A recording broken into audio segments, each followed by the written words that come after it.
کچھ عادی بنائیں. ہم یہ نہیں کہہ رہے کہ ہمارے اسلاف جیسے پوری پوری رات عبادتیں کیا کرتے تھے ایسے ہی کریں. کچھ تو عادی بنائیں اپنے آپ کو اللہ کے سامنے ہونے کا. کچھ تو اللہ کا نام لینے کا اپنے زبان کو عادی بنائیں. جو تبلیغ والے تسبیحات بیان کرتے ہیں جو صحیح احادیث سے ثابت ہے کہ 100 مرتبہ صبح لا الہ الا اللہ وحدہ لا شریک لہ لہ الملک ولہ الحمد وہو علی کل شیء قدیر. اور بعض روایت میں یحیی و یمیت وہو حی لا یموت. یہ حدیث میں تبلیغ والے تو تیسرا کلمہ بتاتے ہیں. یہ کلمات حدیث میں آتے ہیں. آپ صلی اللہ علیہ وسلم نے ارشاد فرمایا جس نے 100 دفعہ یہ کلمہ پڑھا اس سے زیادہ نیکیاں پورے دن میں کوئی شخص نہیں کما سکتا سوائے اس کے جو اس سے بھی زیادہ مرتبہ پڑھے. تو ذکر سے محبت پیدا کریں. آج ذکر کی لذت نہیں ہے.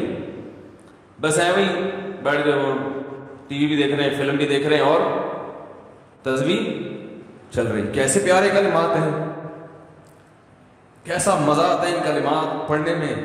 لا الہ الا اللہ, کوئی عبادت کے لائق نہیں سوائے اللہ کی.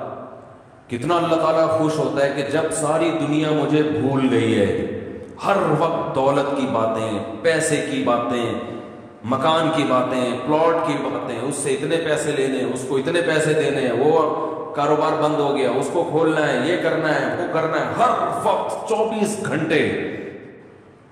جس نے پیدا کیا, جس کے پاس لوٹ کر جانا ہے, سب چیزیں چھوڑنی ہے یہاں پہ. یہ ٹی وی بچے بھی چھوڑنے ہیں, یہی قبر میں اتاریں گے.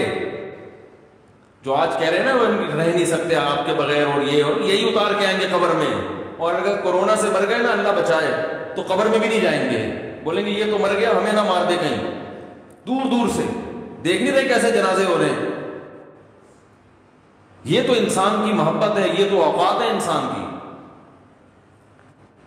تو جس کے پاس لوٹ کر جانا ہے اور جس نے بنایا ہے, هو اعلم بكم اذ انتم اجنة في بطون امهاتكم. اللہ فرماتے ہیں جب تم ماں کے پیٹ میں تیار ہو رہے تھے نا, وہ رب تمہیں اس وقت سے جانتا ہے. اس وقت تو والدین بھی انسان کو نہیں جانتے. کتنا قریبی تعلق, ہر ایک کا تذکرہ زبان سے کرے گا, نہیں کرے گا تو جو سب سے زیادہ قریب ہے اس کا تذکرہ نہیں کرے گا. اور اگر اللہ کا ذکر کرے گا بھی تو کسی نے کوئی وظیفہ بتایا ہوگا جن بھگانے کے لیے, دکان کھلوانے کے لیے, کاروبار کھلوانے کے لیے, بچے کی شادی نہیں ہو رہی, اپنی نہیں ہو رہی ہے تو پچھتا رہا ہے, اس کو بھگانے کے لیے, ہو گئی ہے تو بچے نہیں پیدا ہو رہے, ہو گئے تو وہ چترول لگا رہے ہیں ان کو سیدھا کرنے کے لیے, اللہ کو خوش کرنے کے لیے, اللہ کی محبت میں اللہ کا نام لذت سے لینے کے لیے کہ مجھے بس اس سے محبت ہے, اس کا نام لینے میں مجھے مزہ آتا ہے. اس نیت سے ذکر کرنے والے مارکیٹ میں بہت شارٹ ملیں گے آپ کو, بہت کم لوگ ملیں گے. کوئی بیٹھا ہو نا تو صبح اللہ اللہ کر رہا ہو, کیوں کر رہے ہو؟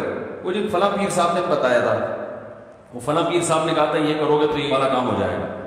او بھائی اللہ نے پیدا کیا ہے, جیسے دنیا کا تذکرہ کرتے ہو بغیر ضرورت کے کرتے ہو نا. خواتین جب آپس میں ملتی ہیں دوسرے کا لباس دیکھتی ہیں, بہن کہاں سے خریدا, کتنے کا خریدا, ضرورت ہوتی ہے, حالانکہ جیب میں ایک پیسہ بھی نہیں ہوتا خریدنے کا. لیکن محبت جس چیز سے ہوتی ہے اس کا تذکرہ کرنے میں انسان کو, بولو نا بھائی, مزہ آتا ہے. مرد جب آپس میں بیٹھتے ہیں تنخواہ پوچھ رہے ہوتے ہیں, کیسا چل رہا ہے بزنس, کیا ہو رہا ہے, کتنا پروفٹ ہوا. جس چیز سے محبت ہے انسان کو اس نام لینے میں مزہ آتا ہے. یہ مزہ اللہ کا نام لینے میں بھی پیدا کرنا جائے اپنے دل میں, تو وہی کیفیت ہوگی کہ دم رکا سمجھو اگر دم بھر دیے ساغر رکا. میرا دور زندگی ہے یہ جو دور جام ہے. حضرت فرمایا کرتے تھے, ہمارے حضرت جب بیان کرتے نا اور اللہ کی محبت میں کبھی کوئی شعر سنا دیا تو پورا موضوع ان کا چینج ہو جاتا تھا. جیسے میں شادیوں پہ آتا ہوں نا اگر, تو پورا موضوع میرا کیا ہو جاتا ہے, ارے جہنم کی بات چل رہی ہو, وہاں کی ہولناکیاں چل رہی ہو, سانپ بچھو, اور کسی نے شادی کی بات کر لی تو ہمارا پورا ٹاپک چینج ہو جاتا ہے نا. تو ہمارے حضرت کا جب بیان ہوتا تھا کہیں سے اللہ کی محبت کا کوئی تذکرہ آ گیا, اللہ کی نعمتوں کا, پورا بیان چینج. اور پھر حضرت فرماتے تھے کہ کچھ نہ، پھر یہ شعر پڑھتے، کچھ نہ رستے کا پتہ ہم کو نہ منزل کی خبر، کچھ نہ رستے کا پتہ ہم کو نہ منزل کی خبر، جا رہے ہیں جس طرف ہم کو لیے جاتا ہے دل. یعنی ہمیں نہیں پتہ اب ہم نے کہاں جانا ہے، اب تو ہمیں دل لے کے جدھر جا رہے ہیں ہم وہاں چل رہے ہیں، دل گھسیٹ رہے ہیں. تو اللہ کی محبت میں یہ حال. محمد سلمان اتر پردیش سے کہتے ہیں میں پوری رات لائبریری میں رہتا ہوں، صبح فجر کے بعد سوتا ہوں، پھر ظہر کے وقت اٹھتا ہوں، اس پر کوئی گناہ تو نہیں ہے.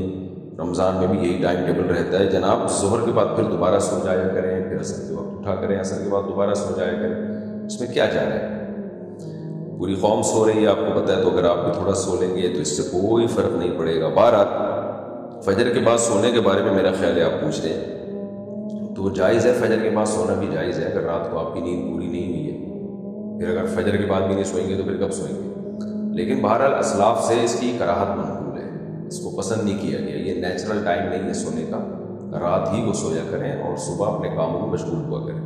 وہی جو لائبریری میں آپ بیٹھتے ہیں تو فجر کے بعد بیٹھ جایا کریں. چند دن تکلیف ہوتی ہے اس سے، عادت جب خراب ہو جاتی ہے تو سائیکل چینج کرنے میں جو آپ کا باڈی کا جو سائیکل خراب ہو گیا ہے چند دن تکلیف ہوتی ہے. اور ماہرین کہتے ہیں 21 دن تک کسی کام کا عادی بنا دیا جائے تو باڈی یوز ٹو ہو جاتی ہے، پھر عادی ہو جاتی ہے. تو بہرحال جائز ہے فجر کے بعد بھی سونا، لیکن ناپسندیدہ کام ہے، بہتر نہیں ہے. اسلاف سے اس عمل کی برائی منقول ہے، اور قرآن نے بھی رات کا وقت بتایا ہے سونے کے لیے. اور ویسے بھی اللہ نے اگر ہمیں فجر کے بعد سلانا ہوتا تو اللہ فجر میں اٹھاتا کیوں ہے؟ ہمیں حکم دیا جا رہا ہے نیند قربان کر کے اٹھو، اس لیے تھوڑی کہ تاکہ دوبارہ سو جاؤ. تو جائز ہے، بہتر نہیں ہے، پسندیدہ نہیں ہے، صحت کے لیے بھی نقصان دہ ہے.